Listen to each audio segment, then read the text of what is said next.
Բարև ձեզ, առաջին ալիքի եթերում շաբաթվա սպորտն է, այսօրվա թեման ըմբշամարտն է, հյուրս էլ Հայաստանի հունարոմեական ոչի ըմբշամարտի ազգային հավաքականի գլխավոր մարզիչ Արմեն Բաբալարյանն է, բարև ձեզ։ Բարև ձեզ։ Պարոն Բաբալարյան, շնորհավորում եմ։ Տակավին վերջերս Հայաստանի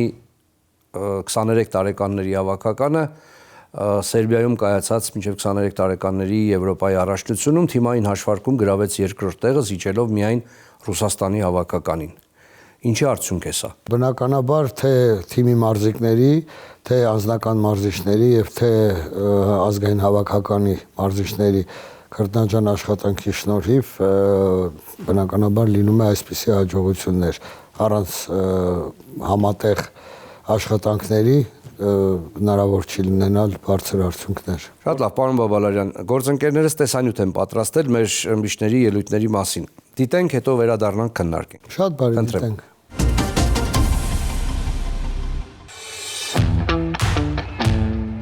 Հունարոմեական ոճի ըմբշամարտի Հայաստանի երիտասարդական հավաքականը հերթական անգամ փայլեց եվրոպական հարթակում, ապացուցելով, որ նոր սերունդը պատրաստ է մեծ նվաճումների։ Սերբիայում ավարտված մինչև 23 տարեկանների Եվրոպայի առաջնությունից մեր ընտրանին վերադարձավ 2 ոսկե, մեկական արծաթե և բրոնզե մեդալներով։ Հայաստանի հավաքականը Արմեն Բաբալարյանի գլխավորությամբ թիմային հաշվարկում զբաղեցրեց երկրորդ տեղը, հաստատելով հայկական դպրոցի ուժը Եվրոպայում։ Առանձնահատուկ վստահ և տպավորիչ ելույթ ունեցավ 60 կիլոգրամ քաշային կարգում հանդես եկող Սուրեն Աղաջանյանը։ Մրցաշարի ընթացքում նա պարզապես հավասարը չուներ։ Աղաջանյանը կիսաեզրափակչում ժամանակից շուտ հաղթեց Դանիայի ներկայացուցիչ Բրայան Սանտիագոյին, իսկ եզրափակչում ընդամենը 2 րոպեում առավելության հասավ վրացի Գյորգի Կոչալիձեի նկատմամբ, նվաճելով ոսկե մեդալ։ Պատվո-հարթակի առաջին աստիճանին կանգնեց նաև գերծանր քաշային կարգում հանդես եկող Արամայիս Հարությունյանը։ Եզրափակչում լարված և հաշվենկատ պայքարում նա 1-1 հաշվով վերջին միավորի առավելությամբ հաղթեց հունգարացի Լասլո Դարաբոշին։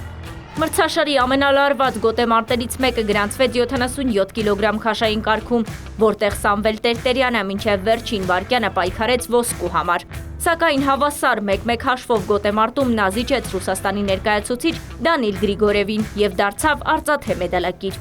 55 կիլոգրամ քաշային կարգում բրոնզե մեդալ նվաճեց Մանվել Խաչատրյանը, համալրելով Հայաստանի մեդալային հաշվեկշիռը։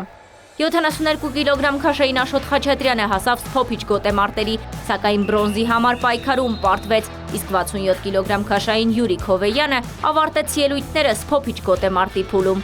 Ազատ ոճայինները ևս լավ ելույթ ունեցան թիմային հաշվարկում գրավելով 3-րդ տեղը։ Ոսկե մեդալակիր դարձավ 61 կիլոգրամ քաշային Լևիկ Միքայելյանը, իսկ 57 կիլոգրամ քաշային Արման Հարությունյանը, 70 կիլոգրամ քաշային Դավիթ Մարգարյանը և գերծանր քաշային Խաչատուր Խաչատրյանը նվաճեցին բրոնզե մեդալ։ Այս առաջնությունը ևս մեկ անգամ ցույց տվեց հայկական ըմբշամարտն ունի ուժեղ և խոստումնալից սերունդ։ Երիտասարդները ոչ միայն պայքարում են մեդալների համար, այլև ձևավորում են այն թիմը, որը մոտ ապագայում կշարունակի Հայաստանի հաղթական ավանդույթները միջազգային գորգերում։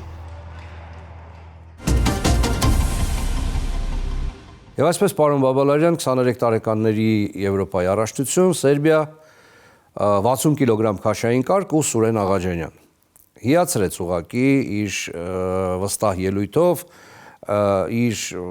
հնարքների կատարման տեխնիկայով և արժանիորեն նվաճեց հաղթողի կոչումը։ Դուք ինչ կասեք նրա ելույթի մասին։ Ճիշտ ասած, Սուրենից ավելի շուտ էինք սպասում այդ արդյունքները, սա իր վերջի տարին է 23 տարեկանների տարիքում, բնականաբար նա նաև Եվրոպայի աշխարհի երիտասարդական առաջնությունների հաղթող է եւ շատ շուտ էինք սպասում, 2 տարի ինչ որ չէր ստացվում, 5-րդ տեղ էր ընկնում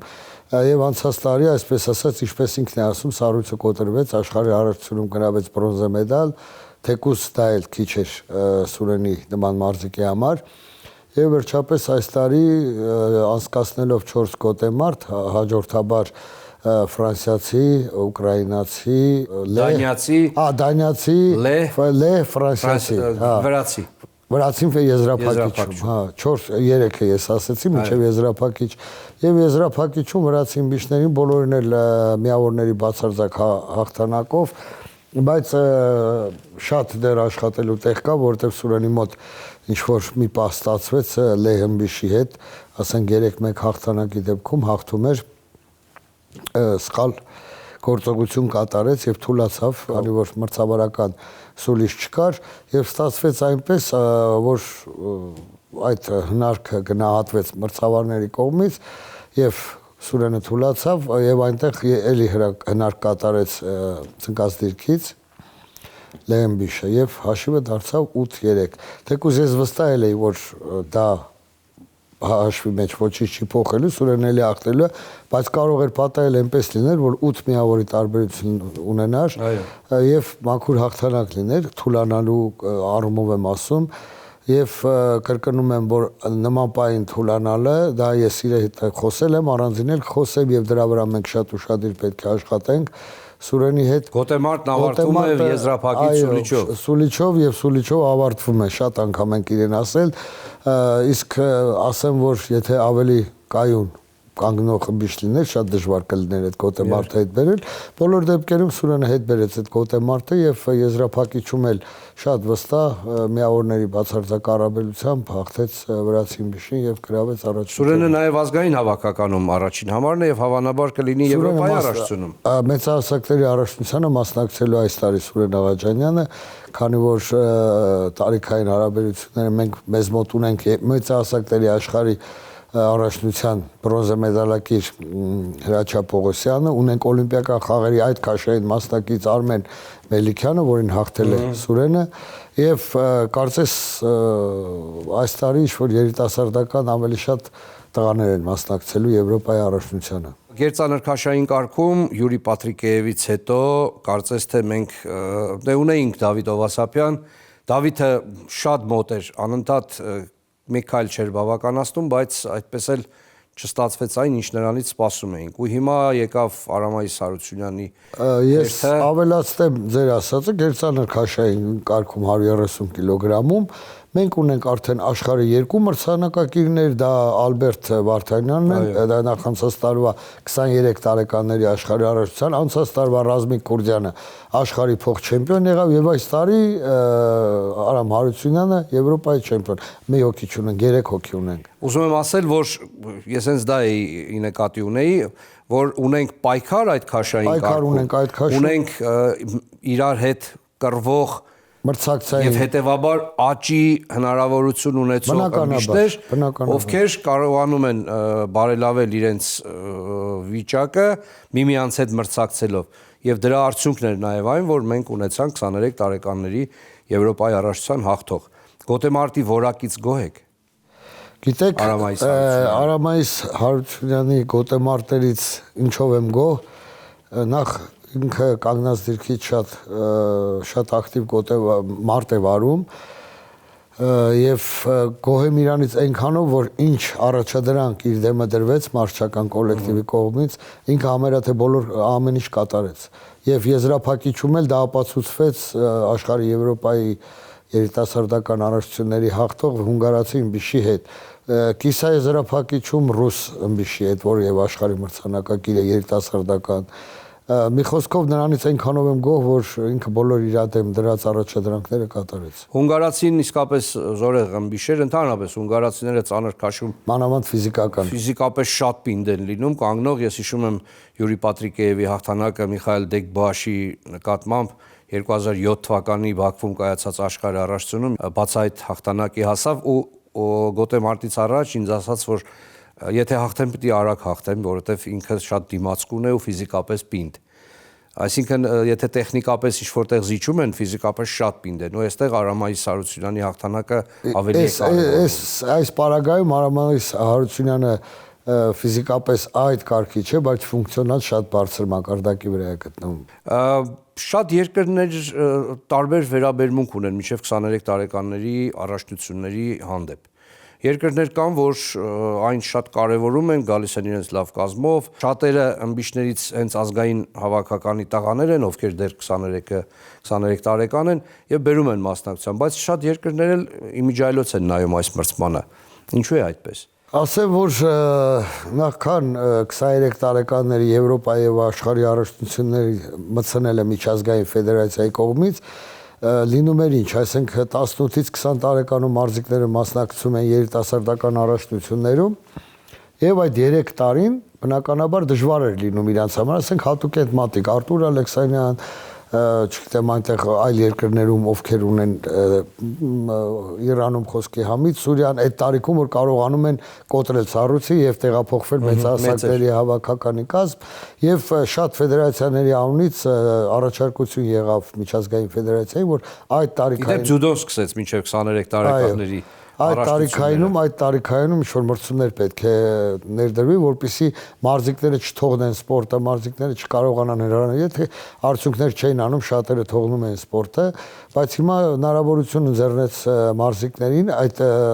անցումային տարիքին 3 տարի 23 տարեկանների Եվրոպայի եւ աշխարհի առաջնություններին մասնակցելու համար եւ փորձը ցույց տվեց որ շատ ճիշտ մեթոդ է դա։ Այսինքն դուք դրական եք գնահատում այդ բնականաբար եւ ավելացնեմ ձեզ այն երկրները ովքեր ուշադիր չեն լինում այդ տարիքի մեջ ասեմ որ հիմնականում այն երկրները ըմբշամարտի հիմնական երկրները շատ ուշադիր են լինում այդ տարիքում եւ մենք էլ շատ ուշադիր ենք նրանք նաեւ պարապում են բնականաբար ազգային հավաքականի մեծահասակների հետ ամբողջ տարին ուսումնամարզական հավաքներ, թե միջազգային մրցաշարեր, դա է պատճառը, որ մենք Էստոնիա մեկնեցինք 2 թիմով, այսինքն թե 23 տարեկանների թիմը, թե մեծահասակների թիմը մասնակցեցին մեկտեղ միջազգային մրցաշարերի, որպեսզի ավելի շատ միջազգային մրցաշարային այդ փորձ ձեռք բերեն տղաները եւ անգամ Արամայիս Հարությունյանն էլ այնտեղ հաղթեց, բնականաբար Սուրենն էլ Երկարատև ընդմիջումից հետո Ռուսաստանի հավաքականը հնարավորություն ուներ մասնակցել այս մրցմանը իրենց դրոշով եւ Ռուսաստան գրությամբ։ Հասկանալի է, որ ինչքան էին սպասել դրան ու թիմային հաղթանակն էլ սպասելի էր։ Փոխել էր մրցակցության բնույթը, նորից այն սրությունը եկել է պայքարի մեջ։ Այո, այն սրությունը, որ աշխարհի ամենահզոր թիմերը լինում են, արդեն մշամարտը գոտեմարտերն են հետաքրքիր լինում, ավելի ուժեղ, ավելի հավասար բակարդակի մարզիկները, երբ որ գոտեմարտում են, մենք էլ արդեն ուշադիր ենք լինում Ռուսաստանի կազմին, բնականաբար մենք չենք տեսել այս կազմը, որովհետև քանի տարի իրենք չեն կարողանում մասնակցել Եվ արդեն մենք էլ ենք ծանոթանում նման կազմին ու արդեն մենք էլ կպատրաստենք իրենց դեմ։ Մինչև ապրիլի վերջ կայանալիք Եվրոպայի առաջնության մեկնարկը մոտավորապես 1 ամիս է մնացել, մի քիչ ավելի։ Ամսի 20, 21, 22։ Դուք սկսում եք ազատ ոչայինները ավարտում են 23, 24, 25 էլ իրենք են ավարտում։ Արդեն ունեք թիմի կազմը, արդեն որոշել եք ովքեր են մեկնելու։ Այո, թիմի կազմը որոշված է։ Կհայտարարենք ուսումնամարզական հավաքի ժամանակ։ Բոլոր քաշային կարգերում Հայաստանը ունենալու է։ Բոլոր քաշային կարգերն էլ ունենալու է Հայաստանի ազգային հավաքականը մասնակցող։ Բոլոր քաշային կարգերում էլ կան երիտասարդական 23 տարեկանների մեծահասակների Եվրոպայի աշխարհի հաղթողներ, չեմպիոններ եւ մրցանակակիրներ։ Իսկ ուսումնամարզական դեռ քանի հավաք ունեք եւ ինչ փուլեր եք ուսումնամարզական հավաք ենք անցկացնելու, Կիրակի օրը սկսում ենք հավաքվել Օլիմպիադանում, անցկացնելու ենք հատուկ ֆիզիկական պատրաստականության սբոր, ոչ թե ֆիզիկական պատրաստության, այլ հատուկ ֆիզիկական պատրաստականության ուսումնամարզական հավաք, այնուհետև 4-5 օր հանգստանալուց հետո պետք է մեկնարկային արդեն հավաք անցկացնենք, թույլ գոտեմարտներ անցկացնենք 3-ից 4 հատ եւ պատրաստվենք ամսի 18-ին մեկնելու Ալբանիայի մայրաքաղաք Տիրանա։ Մինչև մեծահասակների հավաքականը գլխավորելը երկար տարիներ դուք Հայաստանի երիտասարդական հավաքականի ավագ մարզիչն էիք։ Անմիջապես գիտեիք, թե ինչ սերունդ է գալիս փոխարինելու ազգային հավաքականին։ Հիմա վերևից եք նայում, այսինքն ազգային հավաքականի գլխավոր մարզչի դիրքից եք նայում ներքև։ Գոհ եք արդյոք այն հոսքից, որ գալիս է հունառոմեական ըմբշամարտ, արդյոք որակական առումով նահանջ կա, թե չկա։ Ուրեմն ասեմ, որ թե ես, թե երիտասարդական հավաքականի ավագ մարզիչ Մովսես Կարապետյանը բոլոր դեպքերում իրար հետ համատեղ ուսումնամարզական հավաքներ ենք արդեն անցկացրել։ Այս տարի հունվարում Ծաղկաձոր 2 անգամ անցկացրել ենք Օլիմպիադանում, միջազգային մրցաշար ենք մասնակցել եւ երիտասարդական հավաքականը բնականաբար արտահոսքը ոչ թե քչացել է, այլ նույնը մնացել է, եթե չի ավելացել։ Կարելի ասել ավելացել է, բայց չի քչացել։ Այսինքն գալիս են նորից շամարտը գայթակղիչ է, որտեվ քանի դեռ մենք ունենք առաջատար ըմբիշներ, քանի դեռ ունենք աստղեր, հետաքրքրությունը չի պակասի։ Իհարկե Արթուր Ալեքսանյանը այս պահին դադար է վերցրել, կարծում եմ դեռ պարզ չէ նա կշարունակի թե չէ։ Ամեն դեպքում այս տարի դադար է վերցրել, բայց մենք թիմում ունենք Մալխա Սամոյան, մենք թիմում ունենք էլի լավ ըմբիշներ, ովքեր Արթուր Ալեքսանյանի քաշային կարգում Եվրոպայի առաջնությանը մենք ներկայացնելու ենք Հայկ Խլոյանին, որը 23 տարեկանների աշխարհի չեմպիոն է։ Ասելս այն է, որ քանի ունենք աստղեր, այդ հոսքը բնականաբար Արթուրը շատ օգնում է բոլորին, մանավանդ այդ քաշային կարգում, 87 քաշային կարգում, նույն ծանր քաշային կարգում, որ քաշային կարգում կարողանում է այդքան օգնում է տղաներին ամեն ինչով, թե պարամունքների ժամանակ, թե իր խորհրդով ամեն ինչով, իսկ այս պահին Արթուրը բուժումներ է ստանում։ Դեռ մարզասերները սպասում են, դեռ սպասելիքներ ունեն, հուսով են, որ Արթուրը դեռ կվերադառնա ու իր վերջին խոսքը կասի։ Աստված։ Շատ բարի։ Մենք հաղորդման ընթացքում ունենք նաև մի բաժին, որտեղ հյուրը պատասխանում է հեռուստադիտողների հարցերին։ Հիմա գործընկերս կգա տաղավար ու տեսնենք, թե ձեզ ինչ են հարցրել հեռուստադիտողները։ Շատ բարի։ Խնդրեմ։ Մարիամ պարոն Բաբալարյանը լավ զրուցակից է, կարծում եմ հարցերն էլ հետաքրքիր կլինեն, չէ՞։ Այո, ըմբշամարտը հայտնի մարզաձև է հայերի շրջանում։ Հայկական ըմբշամարտի պատմությունը հարուստ է եւ մեդալաշատ։ Կան արդյոք երիտասարդներ, որոնց մեջ տեսնում եք արժանի հետևորդներ։ Բնականաբար ես արդեն դա այդ հարցի պատասխանը տվեցի, կան երիտասարդներ, անցած տարվա, նախանցած տարվա աշխարհի Եվրոպայի չեմպիոններ, մրցանակակիրներ, որոնք արդեն այս տարի զբաղեցնում են արդեն մեծահասակների ազգային հավաքականը եւ մարդիկ կան, որ պետք է մասնակցեն արդեն Եվրոպայի առաջնությանը։ Որոնք են հիմնական մրցակից երկրները եւ նրանցից ինչ կարող ենք սովորել։ Սովորել միշտ կարող ենք սովորել բոլոր երկրներից, անգամ ըմբշամարտից թույլ երկրներից եւ օրինակ ես որպես մարզիչ մի հատ երեխայից եթե բան եմ տեսնում, ինչ որ երեխաները մի քիչ տարօրինակ շարժումներ ունեն, չէ՞, նայում եմ հետաքրքրում է ինձ արդեն այս շարժումները ավելի մշակում եմ եւ փորձում եմ արդեն տղաների վրա ասենք այդ ամեն ինչը զարգացնել ու մոտ կստացվի ու մոտ չի ստացվի նայած ըստ ֆիզիկական եւ տեխնիկական պատրաստականության, բայց սովորելու բան միշտ լինում է, այն մարդը որ կարող ասի ես ամեն ինչ գիտեմ, մանավանդ ըմբշամարտում, ինձ էլ բան պետք չի, ուրեմն ինքը ոչ մի բան չգիտի։ Օրինակ մեզ մոտ ասենք կոնկրետ հունարենական ըմբշամարտում տարբեր դպրոցներ, երկրի դպրոցներ, այսինքն իրանական դպրոցը, հունգարական դպրոցը, ամերիկյան դպրոցը, տարբեր դպրոցները ունեն իրենց ոճերը, ասենք ես անգիր գիտեմ արդեն որ երկիրը ինչ ոճով է մասնակցում, ինչ մարտավոճ ունեն եւ բնականաբար իսկ ասենք եթե ավելի շատ ռուսական լինի, այսինքն խոսքի օրինակ եթե Ուլյանովսկից է, մարզիկը ես հաստատ գիտեմ ինքը ինչ ոճով է մասնակցելու։ Եթե Օմսկից է, գիտեմ ինչն է, եթե Ռոստովից է, գիտեմ ինչ ձև է Ռոստովի դպրոցը։ Բնականաբար ես սովետական միության դպրոց եմ անցել, տասնյակ տարիներ ազգային հավաքական սովետական միության, ավելի հեշտ է ինձ դե ասենք իրանականը ուժեղ է, այսօր շատ ուժեղ են Իրանի ազգային հավաքականը, Ռուսաստանը, Հունգարիան, եվրոպական երկրները մեր մոտ համարյա թե բոլորն էլ Ճապոնիան, Կորեան, շատ ուժեղ երկրներ կան եւ մենք Վրաստանը չմոռանանք։ Վրաստանը, թեկուզ մեր հարևան երկրները չմոռանանք բոլոր